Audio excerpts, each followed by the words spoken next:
CNG নিলাম, আমরা এসে পৌঁছালাম। কেমন লাগতেছে তোমার আয়াত? এমনিতে অনেক কথা বলতে পারি, কিন্তু ক্যামেরার সামনে আসলে আমার কিছু মনে আসে না। কক্সবাজারের মতো হয়ে গেছে।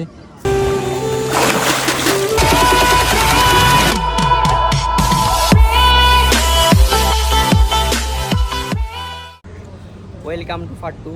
আমরা এখন চলে আসছি ছোট কুমিরা, এটাকে বলে ছোট কুমিরা। ছোট তারাঘাট থেকে ছোট কুমিরা চলে আসছি। এখন আমরা আজকে যেহেতু শুক্রবার জুমার দিন, জুমার নামাজ পড়তে হবে, তা আমরা এখন একটা মসজিদে আসছি। এখানে মসজিদটাতে নামাজ পড়ে আমরা খাওয়া দাওয়া করে এরপর আপনাদের সাথে দেখা হবে।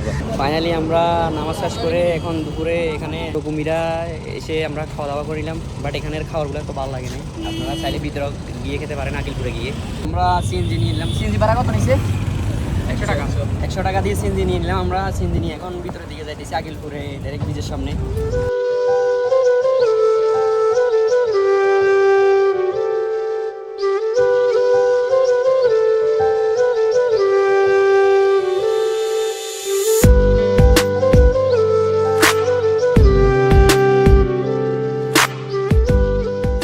ফাইনালি গাইস আমরা এসে পৌঁছালাম এখন এখানে।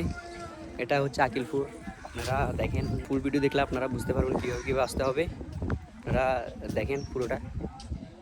এই যে এটাই হচ্ছে আকিলপুর। এখন বাজে প্রায় 2টা। আমরা ছবি তুলবো 4টা। আপনার রোদ অনেক গরম লাগতেছে, আপনাদেরকে একটু ঘুরে ভিউটা দেখাই।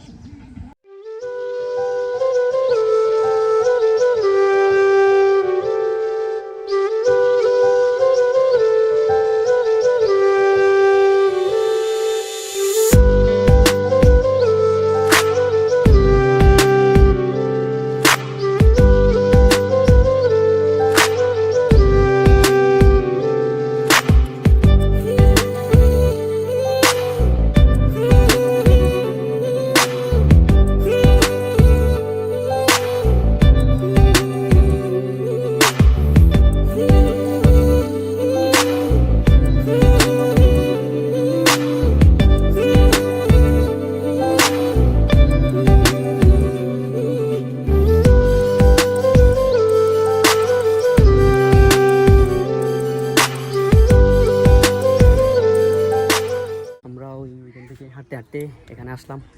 এসে এখানে বসার সুন্দর সুন্দর জায়গা আছে। এখানে দোকানগুলোর বসার যে জায়গাগুলো, এগুলো অনেক সুন্দর সুন্দর। আমরা সব এখানে একটু রেস্ট নিব। আপনার সাথে পরে দেখা হবে। এখন আমরা রেস্ট নিই। এখন দুপুর তো অনেক রোদ। গাইস আমরা এখন নিচে ছায়া থেকে আসছি মাত্র এতক্ষণ। এখন রোদ আছে, বাট কিন্তু রোদের তেজ নেই। আর হচ্ছে আপনার এখন অনেক মানুষ হয়েছে। এখানে পানি নামবে, পানি যদি কমে তাহলে আমরা বিচে নামবো। পানি কমে নাই এখনো। পানি এখানকার যারা স্থানীয় আছে তারা বলতেছে পানি কমবে, দেখি এবার কি হয়। সবাই এখন হাঁটতেছি উঠে, অনেক মানুষ আর পর্যটক আসছে। এখানে আসতে হলে আপনাকে প্রথমে সীতাকুণ্ড পার হয়ে আসতে হবে। সীতাকুণ্ড পার হয়ে ছোট তারাঘাট থেকে আসতে হবে। এখানে ওয়েদারগুলো ঠিক আছে, এত খারাপ না, ভালোই আছে, ভালো লাগতেছে। ফ্রেন্ডে নিয়ে আসতে পারেন আপনারা। আর কীভাবে আসতে হবে ওইটা তো ভিডিওতে বলে দিয়েছি।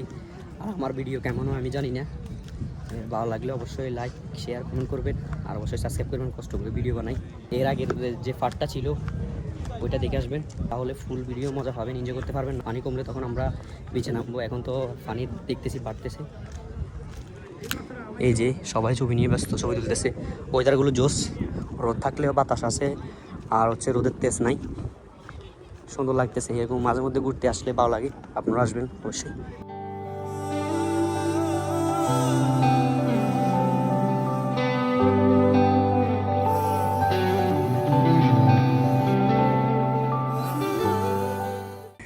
এখানকার জায়গাগুলো অনেক সুন্দর। এখানে ছায়া দেখতেছি, আমরা নিচে গিয়ে দেখি ছবি তুলতে পারি কিনা। আমার এমনিতে যে জুতোগুলো পরছি ওগুলার ছিঁড়ে গেছে, এখানে পাথরের কারণে অনেক পাথর। কেমন লাগতেছে তোমার আয়াত? বলিও না মিয়া, পানি নামে না। হ্যাঁ, পানি নামে না কেন? এখন পানি নামবে না? তোমাদের কেমন লাগতেছে? হ্যাঁ, কেমন লাগতেছে তোমাদের? আমি এমনিতে অনেক কথা বলতে পারি, কিন্তু ক্যামেরার সামনে আসলে আমার কিছু মনে আসে না। রিমন তো পার, রিমন আগে আসছো, তুমিও আগে আসছো, বাট তুমি পারতেছো না। রোদ কমলে ভালো লাগবে। আমরা একটু পর ছবি তুলবো, যেহেতু এখন ছবি তোলার ওয়েদার আসছে। ছবি তুলবো, সবাই ছবি তোলার জন্য সামনের দিকে যাইতেছি।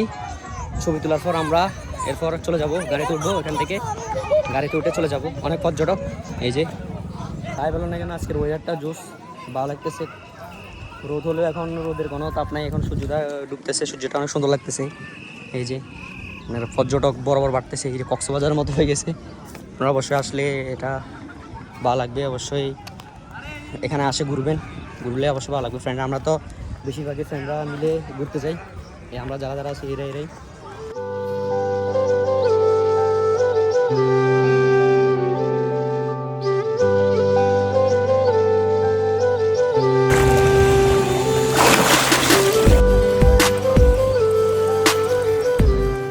গাইস। এখানে বীজের পানি কমে নাই, আমরা নামার কথা ছিল বাট নামতে পারি নাই, সবাই এখানে বসে আছে এই যে। তো একটু পর এখানে 5টা বেজে গেছে, একটু পর আমরা চলে যাব, আমরা আবার বাড়িতে যাইতে হবে, অনেক দূরে আছে। আজকের ব্লগটা এখানে শেষ করলাম। সবাই ভালো থাকবেন, সুস্থ থাকবেন, আর কেমন হয়েছে জানাবেন অবশ্যই। ভালো লাগলে লাইক শেয়ার কমেন্ট করবেন, আর পরবর্তী ব্লগের জন্য অপেক্ষা করবেন। অনেকদিন পর ব্লগ দিচ্ছি, অবশ্যই সাপোর্ট করবেন, আপনাদের সাপোর্ট ছাড়া উঠতে পারবো না। আসসালামু আলাইকুম।